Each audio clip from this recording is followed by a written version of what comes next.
Welcome back to Birds of a Feather. This is your daily Baltimore sports podcast. My name is Nathan Stroud, and today we've got a lot of stuff to discuss about the Ravens and the Orioles. It's going to be a jam-packed episode with lots to discuss. One of the main things that we're going to be talking about today is obviously the state of the Orioles team. The Orioles did just come off of a 3-game road trip to Detroit, where they ended up getting swept by the Tigers. And, the game literally ended about 20 minutes ago, so this is fresh off of that loss to the Tigers today. But the Orioles get swept by the Tigers. They lose all 3 games, and they now head into a series starting tomorrow, Tuesday and Wednesday, where we play the Yankees in the upcoming series, and then they eventually have a day off on Thursday. But we're going to be talking about that Tiger series. We're going to be talking about what went wrong. We're going to be talking about the few things that even went well. And we're overall just going to talk about the state of the team, because we've had to do this quite a bit this year already, and it's still only April, and it feels like we're 4 months into the season because of just how disappointing and hard it's been to really watch this team. It's a complete disaster, and we'll get into more of that and more coming up in this episode. And we're also going to be going over and discussing the Ravens draft. We're going to be talking about the full Ravens draft. We're going to be talking about what they did on day 3, because we already made an episode talking about what happened on day 1 and day 2. So today we're going to be talking about day 3, and we're also just going to look at what they did on the draft. Where I'm going to talk about things that I like and didn't like, and just talk about what it's going to be looking like going into this season for the Ravens, because it is very exciting what they did in this draft, especially what they did in the first 2 rounds. What they did really opened up a lot of eyes and really, is setting this team up for the future, even more than they already are. But we're going to be talking about all that and more in this episode of Birds of a Feather, so let's just get right into it. We're going to be starting off with the Orioles in this episode. Now, the Orioles today, that were literally fresh 20 to 30 minutes off of the game, the Orioles lose 7-0 to the Detroit Tigers. The Orioles once again get shut out in a game this season, and a absolutely disgraceful performance from the Orioles once again. It's getting to a point now where it's not even May, and this Orioles team has completely and utterly collapsed. And I really just don't know what the future is going to hold for this team and how they're going to be able to get out of it. Obviously, it is early. It is, almost, it's still April, but this team is a disaster as it stands right now. And something's got to change, whether that's going to be a firing, whether that's going to be, some DFAs of players, whether that's going to be, sending people down to AAA, or whether that's going to be firing your general manager or your head coach, or not head coach, your manager in Brandon Hyde, or your general manager in Mike Elias. I think David Rubenstein has to do something, because this team looks completely lost and broken, and the Orioles fan base is completely and utterly out of patience, to be honest. This team this year is a disaster, and it's a disaster on so many different levels, and there's so many different things going wrong at the same time. And let's just start off with this series that they played against Detroit. Yesterday there was a doubleheader, and there was a doubleheader yesterday because the first game got postponed. So yesterday there was a doubleheader between the Orioles and Tigers. The Orioles lost the Orioles lost the first game in that series 4-3. It was a hard-fought game. The Orioles offense was getting on base, but they just weren't able to bring guys home. They went 1 for 8 with runners in scoring position in that game. They scored 3 runs. They only let up 4 runs. Not the worst game in the world. Brandon Young, 4 innings, gave up 4 hits and 3 runs with 5 walks. So he was letting guys on base, but he was, working through the traffic. He did not have necessarily a horrible game. The pitching did its job, and the pitching kept us in the game. But the offense was just not able to get over the hump and, pull out a win, which is what they need to do sometimes. In this first game, Gunnar Henderson and Jordan Westburg and Ramon Urias all had pretty great games. Jordan Westburg went 3 for 5. Ryan O'Hearn went 3 for 3. And Ramon Urias went 3 for 4. So 3 different players with 3 hits in that game. They accounted for 9 of the 11 total hits of the game. So not much production from guys like Cedric Mullins and Heston Kjerstad and Gary Sanchez and Ramon Laureano, but those 3 guys really got back on track and did well in this game. But again, it just wasn't enough to come out and get the win. In Game 2 of this series, the Orioles lost 2-6, and this was a Charlie Morton day. He didn't start the game because Keegan Aiken started the game. We had Keegan Aiken open up the game in the first inning, and we wanted to see Keegan Aiken, I think, get through 2 innings or just until he let a runner on. So Keegan Aiken started the game, went 1.2 innings.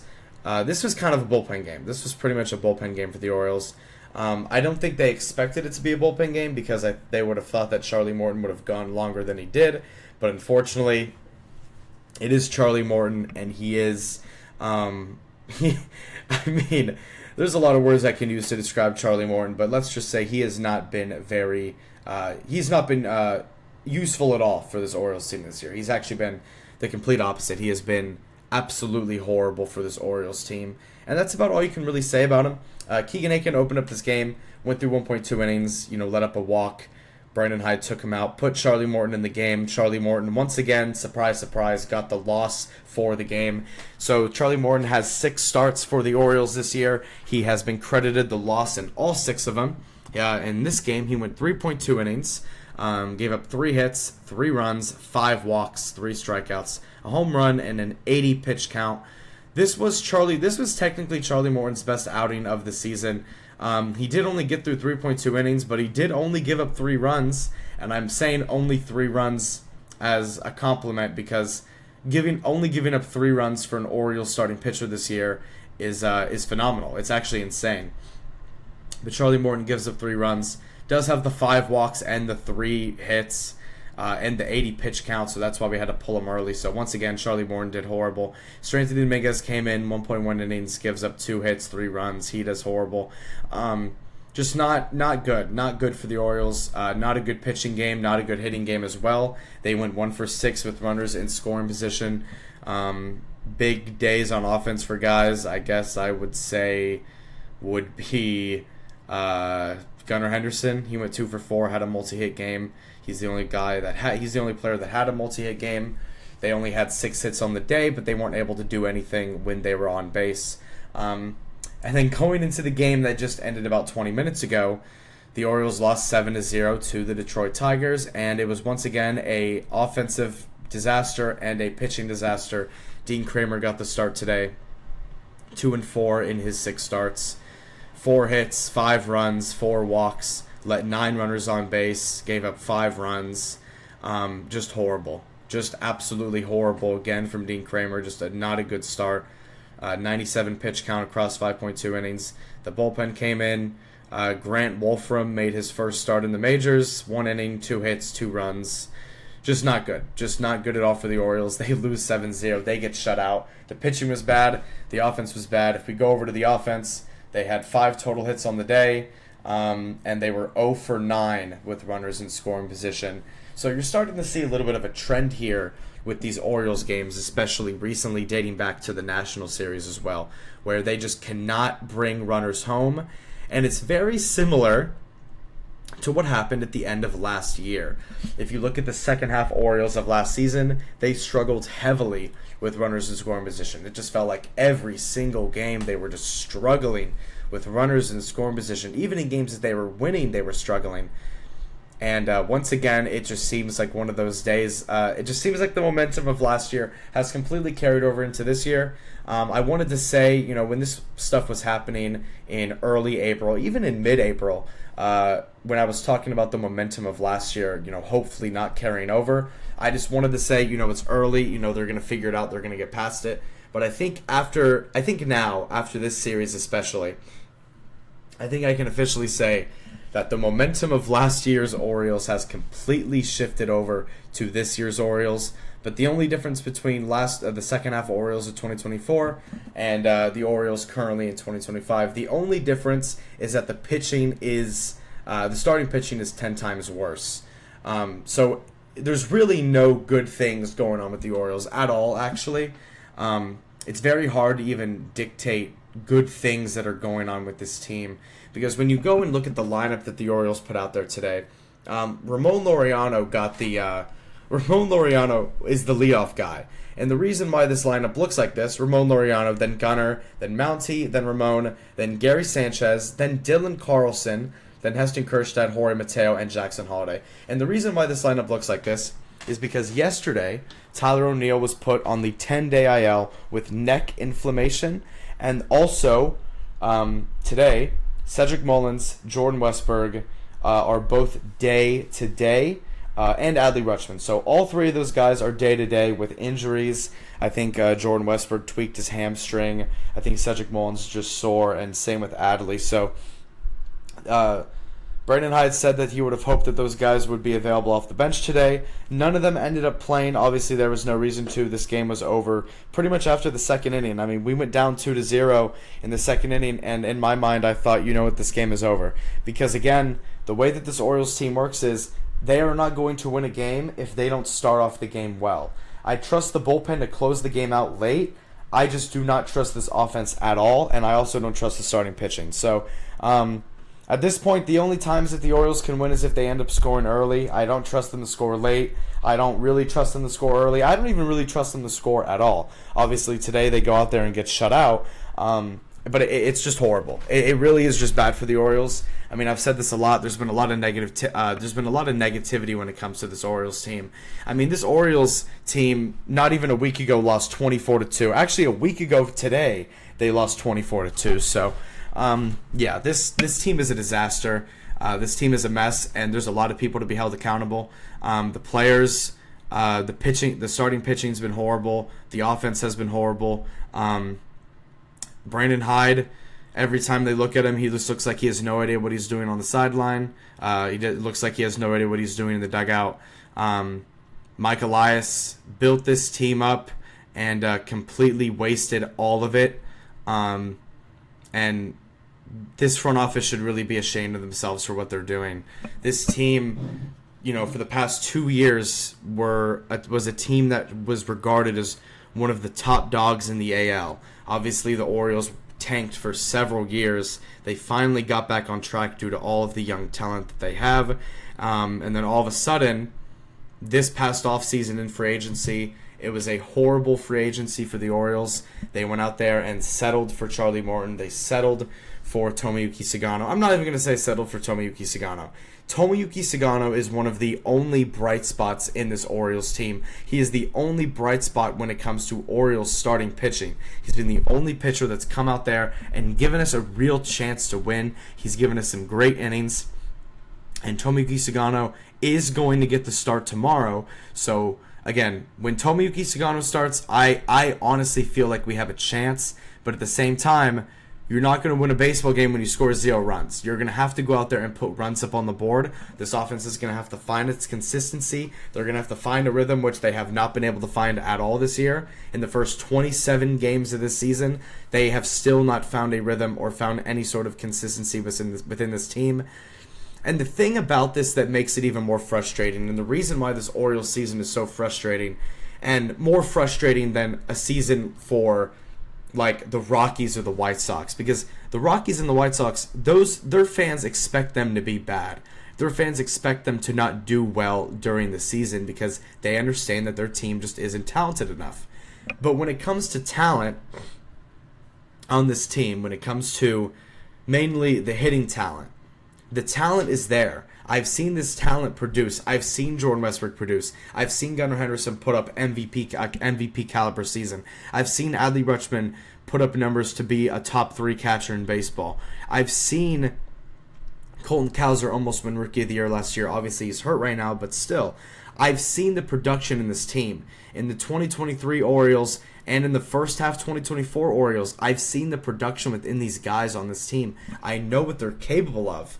But all of a sudden, just everything starts crashing down at the same time, and nobody really understands what's going on, and it just feels like it's getting worse and worse every single day that this team plays.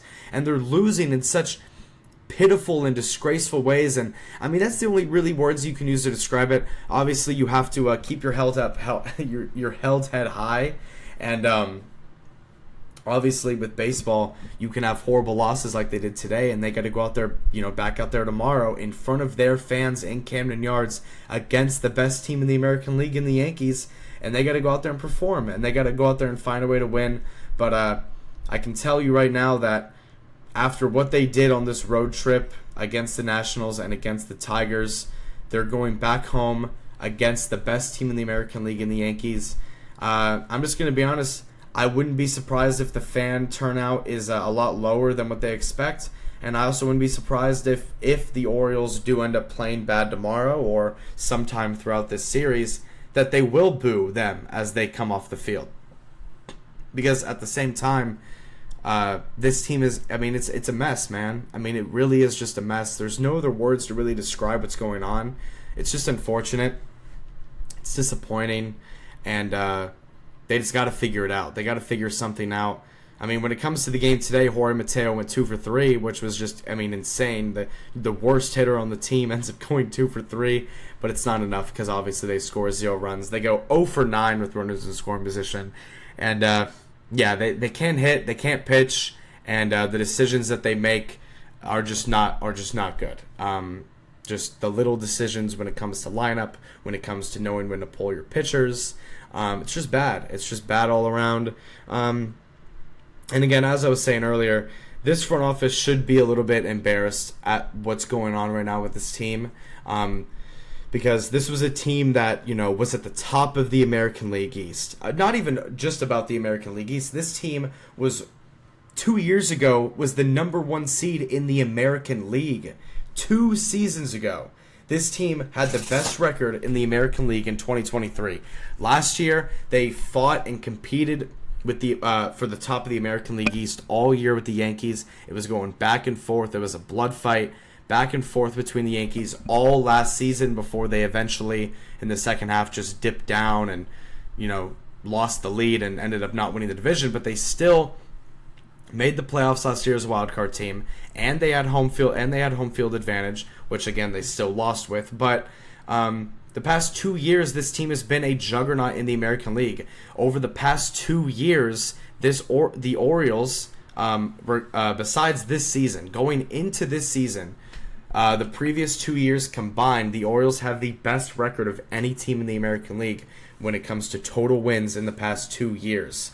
And so obviously, because of that, this team was young with Gunnar and Adley and Jackson Holliday coming up and Brian Mountcastle and Jordan Westberg and all these guys and even Grayson Rodriguez and Kyle Bradish as your pitchers. Like, this team had the future. This team had the talent to potentially be a dynasty for the future. Very similar to what the Astros did with their young World Series teams from 2017.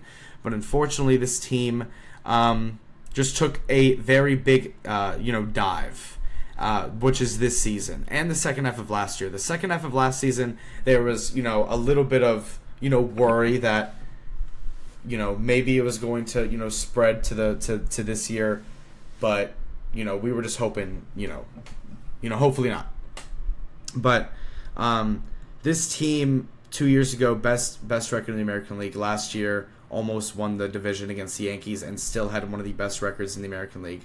This year, as of right now, they have the 3rd worst record in all of baseball, and that is not acceptable at all. This team should be way better than what they're doing right now, and they're underperforming to hell, and it's ridiculous.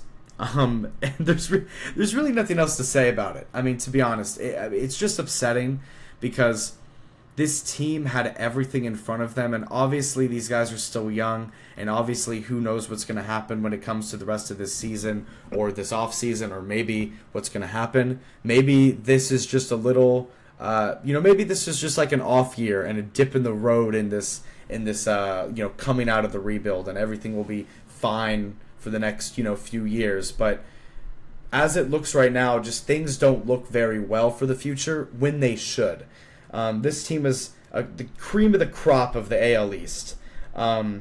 with a future brighter than any other team in baseball. This team had a brighter future and still, in a way, does have a brighter future than any team in baseball. You look at the guys that are in AAA. You look at Samuel Basallo. You look at Kobe Mayo. You look at these guys that a lot of baseball teams would die to have because we have such good prospects in baseball.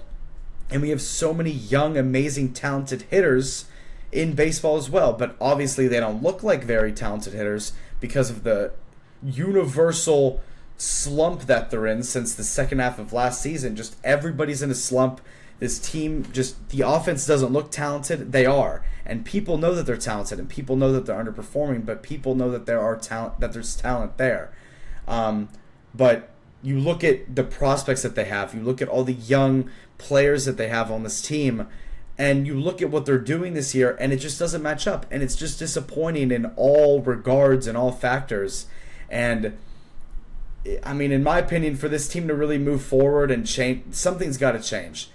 Brandon Hyde needs to be fired. Mike Elias needs to be fired. Something's got to happen because this team is a mess. And if a managerial change happens, whether it's general manager or, Brandon Hyde, manager of the team, I don't think anyone will be surprised. Someone needs to get DFA'd. Some trade needs to happen. Someone needs to get fired. Something needs to happen. Something needs to happen for change to light a fire in people and for them to go on some sort of run to find consistency and to find an identity. Because this team has no identity.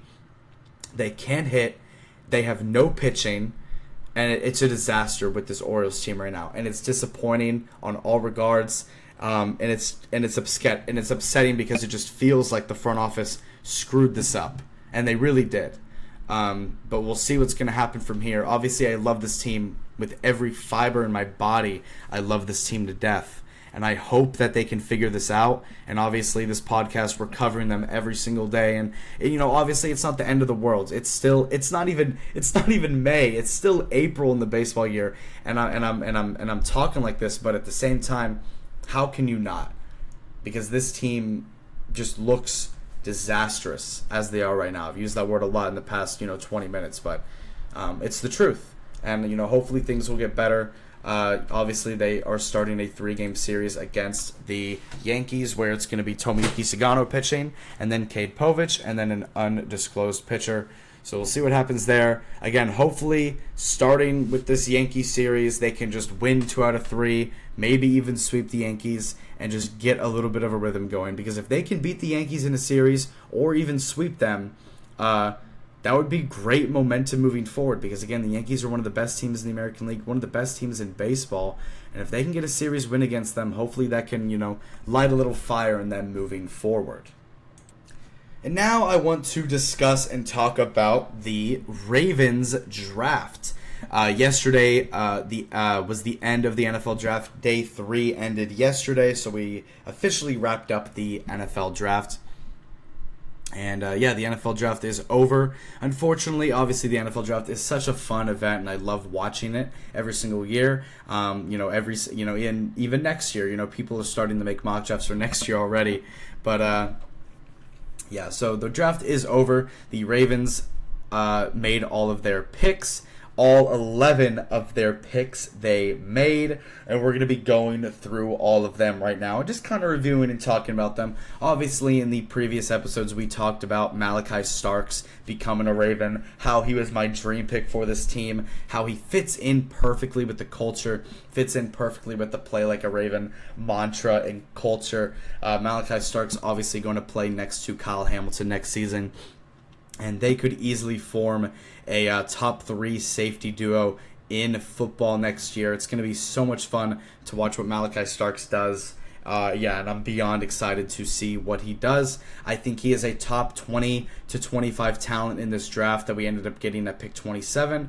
I thought it was possible that he would land at 27, but I also knew that a bunch of teams could potentially take him before us. But he ended up falling right into our lap. Malachi Starks is a Raven. Could not be more excited about this pick.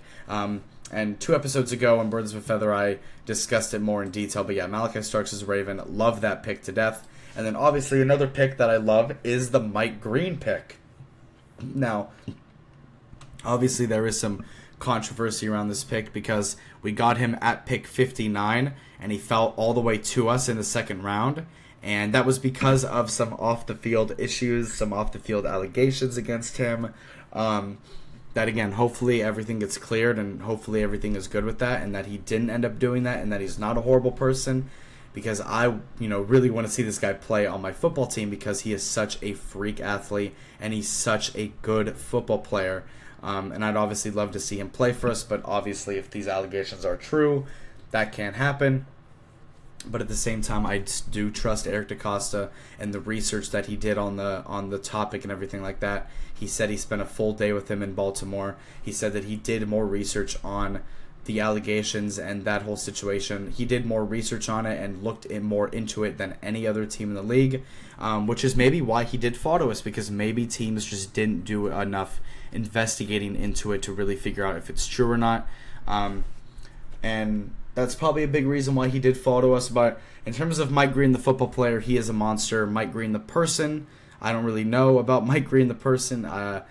In the phone call where he got drafted, he was bawling his eyes out and crying, and it was a really touching moment. So you really hope that he's not a horrible person. But Mike Green, as a football player, fantastic player, generational player, and someone that can transcend this defense to new heights. In terms of a player, I think Mike Green is better than Malachi Starks. I think they're very similar in terms of talent and where they should have gone in the draft, but the Ravens end up getting both of them. I still think to this day Mike Green is the biggest steal in this draft, and moving forward, we'll see what happens with that and all of the off-the-field issues. Emory Jones, great player. He played across from Will Campbell at LSU. Again, he has experience playing with a quarterback who is mobile, and I think we're going to end up kicking him inside to guard. I think that's John Harbaugh said that that's a big possibility, but I think at the end of the day, that's what's going to happen, because Emory Jones could potentially be depending on how he does in preseason and training camp and rookie camp, he could potentially be our he could potentially be our starter. He could potentially be a starting guard for us this year, which would be really cool to see, because Emory Jones is a beast. And the reason why I don't think he's going to play tackle mainly is because we have Roger Rosengarten and Ronnie Stanley.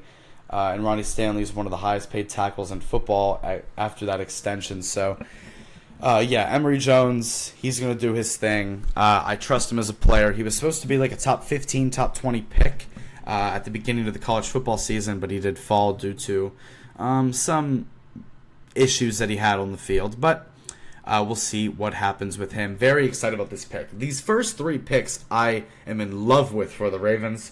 And then we got into day 3, where they had a majority of their picks were on day 3. They got Teddy Buchanan, who was a linebacker out of Cal. He's not great, not necessarily amazing. He's a crazy, crazy athlete, and I think that that's what they're banking on. They're banking on the upside of him being a great athlete. He didn't necessarily have the best year at Cal, but I think they're just banking on his athletic ability, so I don't mind that pick at all. Then we got Carson Vinson, who is an offensive tackle from Alabama A&M. Again, very good athlete, and you'll see a lot of these picks that we made are some incredible athletes. Malachi Starks, Mike Green, Teddy Buchanan, Carson Vinson, all these guys are like extremely good athletes, and just crazy builds as well. Carson Vinson is 6'7", 314, a 6'7" offensive tackle, 314 pounds. Again, this guy I feel like is more like a project. He's just going to add some tackle depth to this team, and hopefully he ends up being well. Obviously I don't think he's going to be someone you're not going to see him play a ton because of who we have, but if there is an injury, hopefully he can slide in and do his job well. It's just adding depth. A lot of these picks that we had on day 3 were just adding depth. Then we got Bilal Cohn, who is a cornerback from Western Michigan. This was a little bit of a reach. This guy, again, great, athlete, 6'1", 190 out of Western Michigan. Not necessarily the greatest player ever. I thought that we drafted him a little early in the 6th round because some people thought that he wasn't even going to go drafted. But anyway, I don't hate the pick. Again, just corner depth is always great to have. Also going now to our next pick, which was by far the most interesting pick that we made in not in the draft, but on day 3. Tyler Loop, the kicker out of Arizona.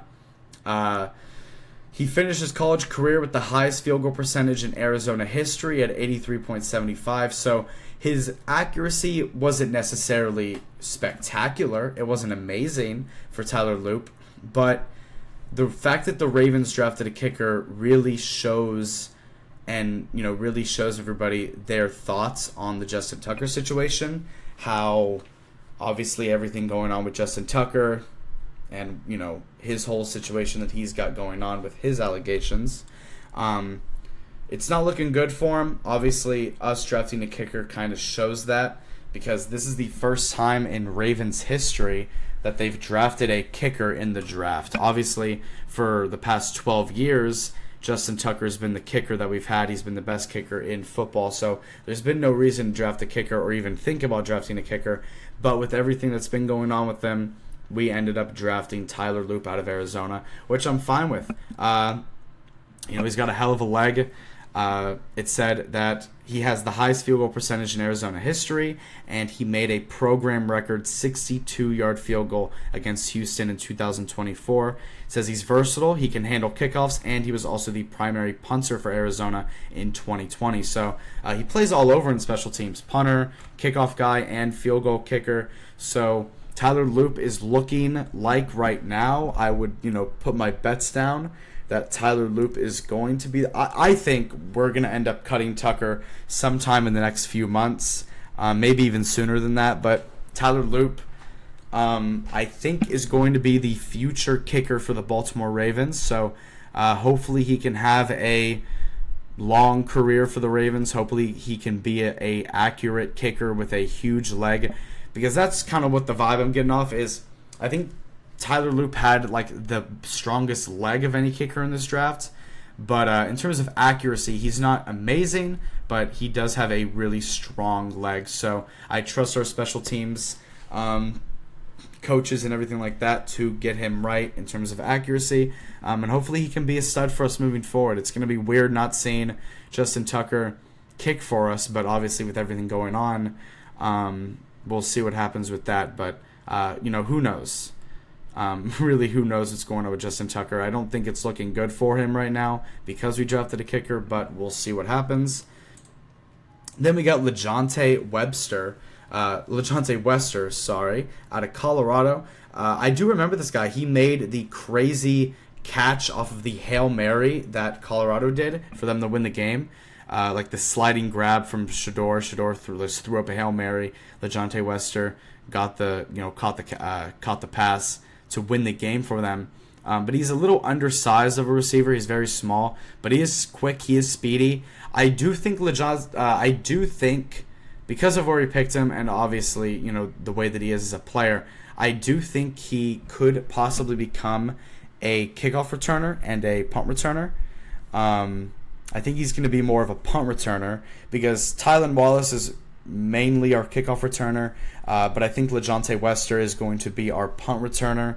I think that we can slide him into that role and see how he does this year for us when it comes to returning punts, because he was the Colorado's punt returner, and he was a great punt returner in college. It says he's an undersized receiver who ran well at the combine and can track the deep ball on tape, and he can also return punts in the NFL. So not bad, not horrible. I like the versatility. I like the speed from him as well, and we'll see how he does for the Ravens, whether we're going to line him up a receiver a lot or just have him be more of a special teams guy. Next up was one of my favorite picks that we had on day 2 as well, probably my second favorite pick that we had overall, and that was Aeneas Peebles out of Virginia Tech. He was one of the better D tackles available, and also probably arguably the best player available in round 6 at the time.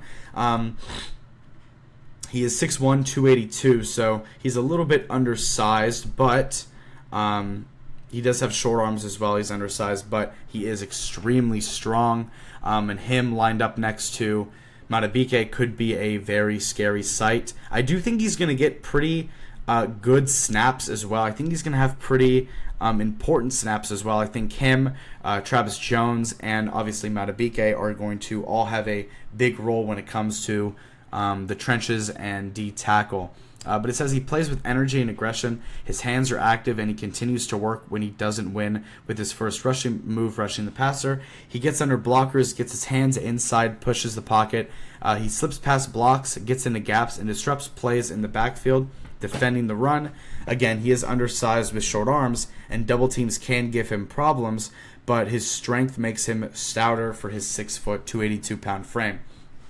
So he's a very strong guy, little undersized, but he plays with a lot of energy, which obviously we do like for the Ravens.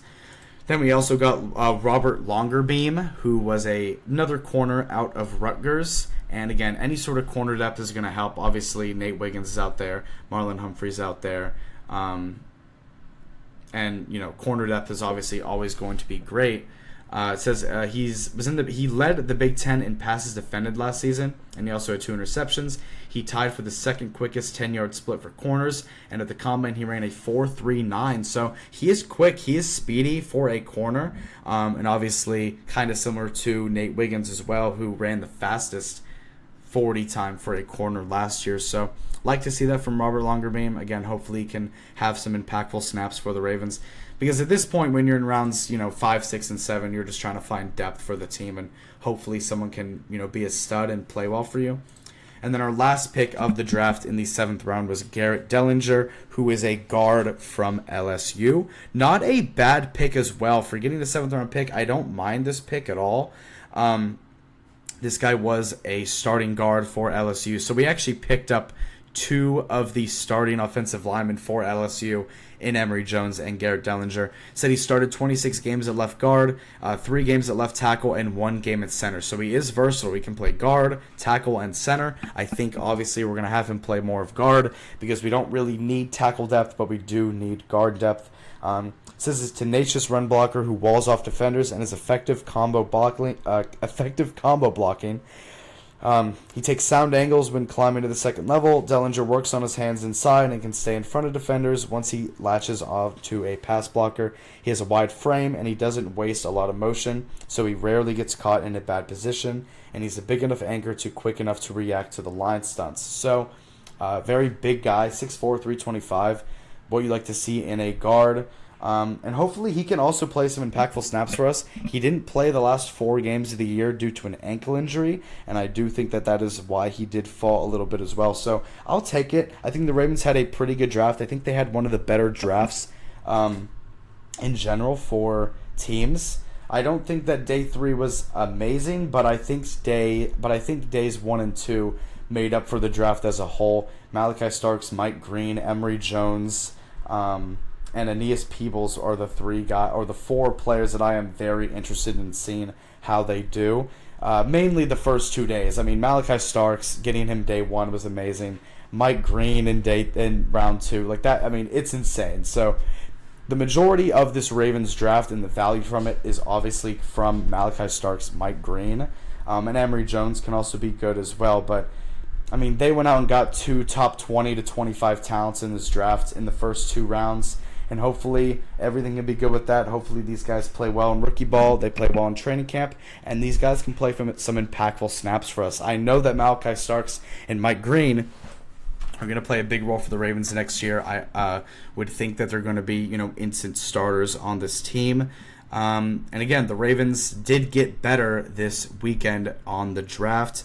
And at the end of the day, that's all you can really ask for is how much better is your team getting. And I think the Ravens got a lot better this weekend, mainly due to Malachi and Mike.